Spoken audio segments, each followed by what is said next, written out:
na radiação ultravioleta, é importante destacar que a radiação ultravioleta ela é subdividida em radiação ultravioleta A, radiação ultravioleta B e radiação ultravioleta C, variando, né, em relação ao comprimento de onda. A radiação ultravioleta C ela vai da faixa de 100 a 290 nanômetros. A radiação ultravioleta B vai da faixa de 290 a 320 nanômetros. E a radiação ultravioleta A ela vai da faixa de 320 a 400 nanômetros.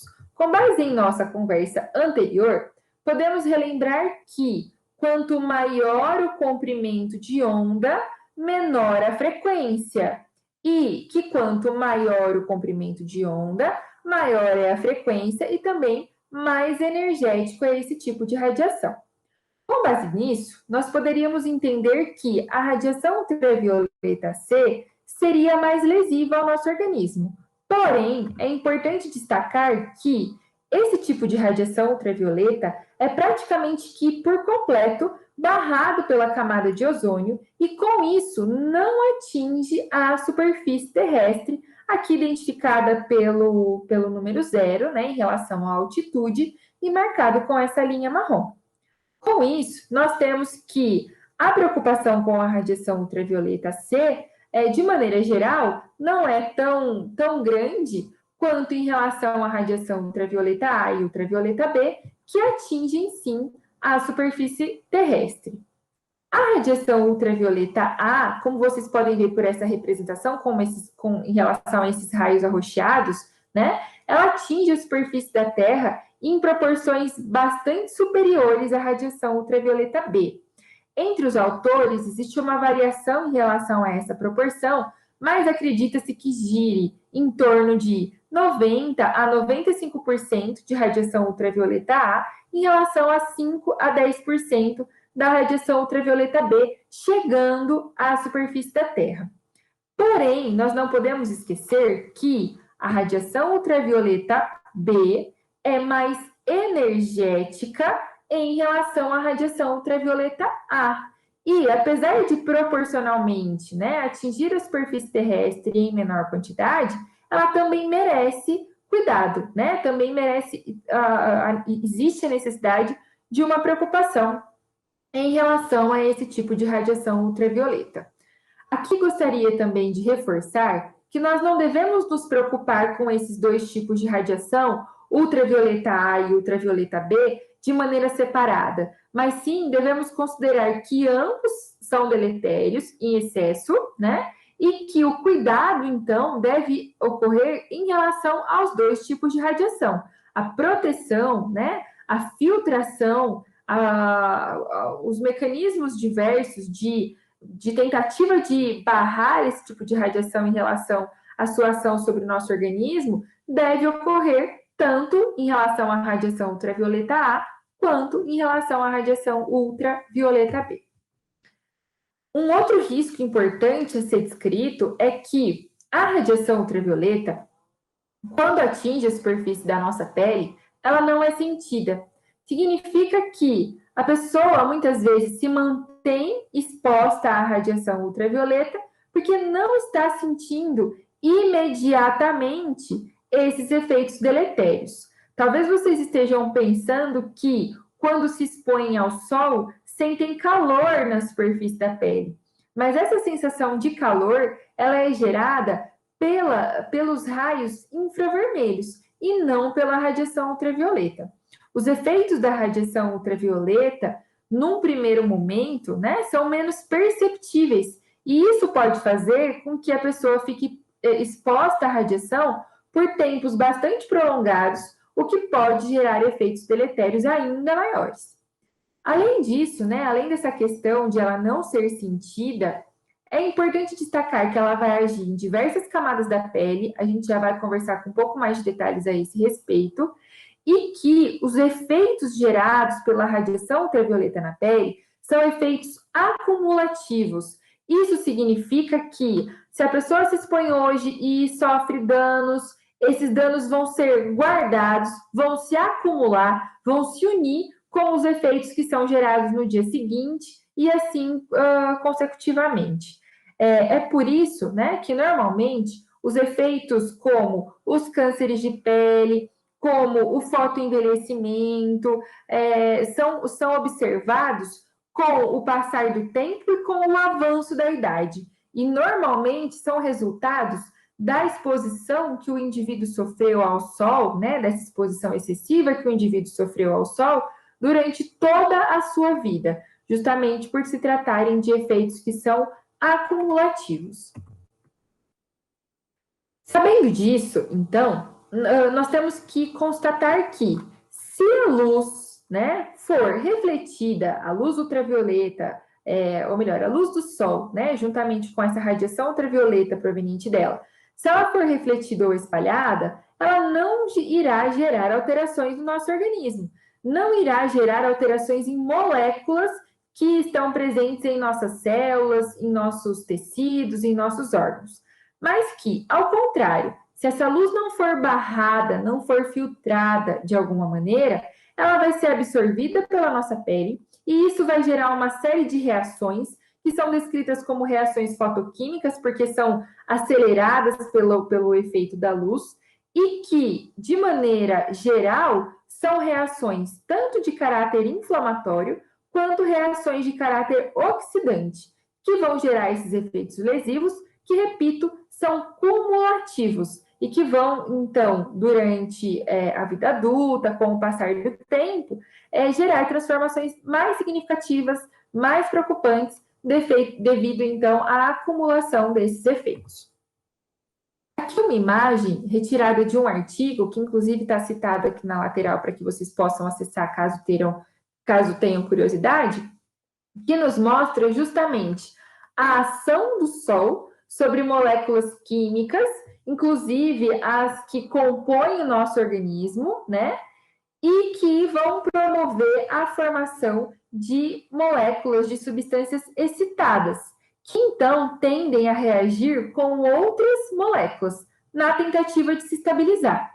Essas moléculas que tendem a reagir com outras na tentativa de se estabilizar são chamadas de radicais livres, e dentre esses radicais livres, as espécies reativas de oxigênio são de grande importância devido aos efeitos maléficos que podem gerar ao nosso organismo. Com base na ação dessas espécies reativas de oxigênio, diversos resultados podem ser observados, como é o caso da fotoirritação, das fotoalergias e também dos efeitos genotóxicos relacionados a danos que podem ocorrer no DNA e que, a partir disso, então, podem modificar o funcionamento de uma célula e gerar danos tão significativos como os casos de câncer de pele que citamos no início da nossa conversa. Para que possamos, de maneira mais simplificada, discutir a respeito desses efeitos que o sol gera sobre a nossa pele, quando em excesso, quando utilizado, então, sem a proteção adequada, coloquei nesse slide algumas palavras-chave para que possamos falar a respeito disso. Notem que nós temos alguns efeitos que podem ser entendidos como efeitos benéficos, como é o caso do bronzeamento, mas também temos diversos efeitos entendidos como deletérios, como é o caso da queimadura, da inflamação, do fotoenvelhecimento, que nós já vamos discutir. Em relação ao bronzeamento, existem dois tipos, na verdade o bronzeamento é dividido em dois subtipos, né? Chamado de bronzeamento imediato e de bronzeamento tardio. Isso porque a radiação ultravioleta A e a radiação ultravioleta B vão agir sobre a nossa pele de maneira distinta, gerando resultados imediatos ou resultados tardios. O bronzeamento imediato, ele é favorecido pela ação da radiação ultravioleta A sobre a nossa pele. E ele ocorre por meio da ação, então, da radiação ultravioleta A, que atua sobre a melanina já formada na nossa pele, causando a oxidação e, portanto, o escurecimento desse pigmento. Então, aquela sensação de que chegamos à praia ou em outras condições, nos expusemos à radiação ultravioleta, né? Nos expusemos ao sol e notamos o escurecimento rápido da pele, descrito como bronzeamento imediato, isso é resultado da oxidação da melanina já formada na nossa pele. Lembrem que os melanócitos eles são responsáveis pela produção desse pigmento, que então fica distribuído na nossa epiderme e que, devido ao efeito da radiação ultravioleta A, pode sofrer um escurecimento rápido, um escurecimento imediato, caracterizando o que é chamado de bronzeamento imediato. A radiação ultravioleta B, por sua vez, gera o que é chamado de bronzeamento tardio. Nesse bronzeamento tardio, nós temos o envolvimento dos melanócitos, que vão produzir esse pigmento denominado como melanina, mas para que isso aconteça, essas células precisam utilizar toda a sua maquinaria para a produção desse pigmento. Esse pigmento produzido no melanócito tem que ser distribuído para os queratinócitos, que são um outro tipo celular presente na nossa epiderme, e todo esse fenômeno, ele leva algum tempo para acontecer. E justamente por isso, ele não acontece imediatamente, mas sim tardiamente, caracterizando o que é chamado de bronzeado tardio. É por isso que muitas vezes, mesmo tendo interrompido a exposição ao sol um determinado dia, nós notamos que após 2, 3 dias existe ainda algum escurecimento da pele. Resultado, então, desse bronzeamento tardio. Eu disse que o bronzeamento pode ser entendido como um efeito benéfico, porque muitas pessoas buscam os resultados estéticos do bronzeamento, né? Desconsiderando que, juntamente com esse resultado, outros resultados irão surgir, né? E que são entendidos como resultados deletérios, lembrando que são cumulativos e que, com o passar do tempo, eles podem se manifestar de maneira mais intensa, justamente devido a esse efeito adicional que vai acontecendo gradualmente. Então, eu gostaria de relembrar com vocês alguns resultados da ação desses raios sobre a pele. Um deles é o que nós chamamos de eritema. O eritema é a vermelhidão da pele. A radiação ultravioleta B é mais eritematógena do que a radiação ultravioleta A, numa intensidade bastante significativa. A radiação ultravioleta B é muito mais eritematógena do que a radiação ultravioleta A. Isso significa que há necessidade de muito mais radiação ultravioleta A para gerar a vermelhidão da pele em comparação à radiação ultravioleta B. O eritema ele acontece de maneira mais rápida e nós percebemos também quando há uma exposição à radiação ultravioleta de maneira excessiva. E que, se for mantida, se o indivíduo, então, não se retirar dessa exposição solar, muito provavelmente o resultado que será observado na sequência é o que nós chamamos de queimadura solar. A ação dos raios ultravioleta sobre a pele, inclusive como resultado, né, da geração das espécies reativas de oxigênio que vão atuar sobre as nossas células, geram o que é chamado de inflamação. A inflamação ela é caracterizada por um conjunto de sinais e sintomas, entre eles a vermelhidão, que nós já citamos, né, chamada também de eritema, mas também o edema, o calor no local, o edema então seria um inchaço, o calor no local, muitas vezes a dor associada, a sensação de desconforto, caracterizando um processo inflamatório que pode ser estimulado pela exposição à radiação ultravioleta, né? Além desses efeitos, é interessante citar o efeito denominado como imunossupressão. Já é sabido que a exposição à radiação ultravioleta gera na nossa pele a supressão de um tipo celular denominado como célula de Langerhans. Essas células de Langerhans, elas são as células com função imunológica que se apresentam na nossa epiderme, a camada mais externa da pele.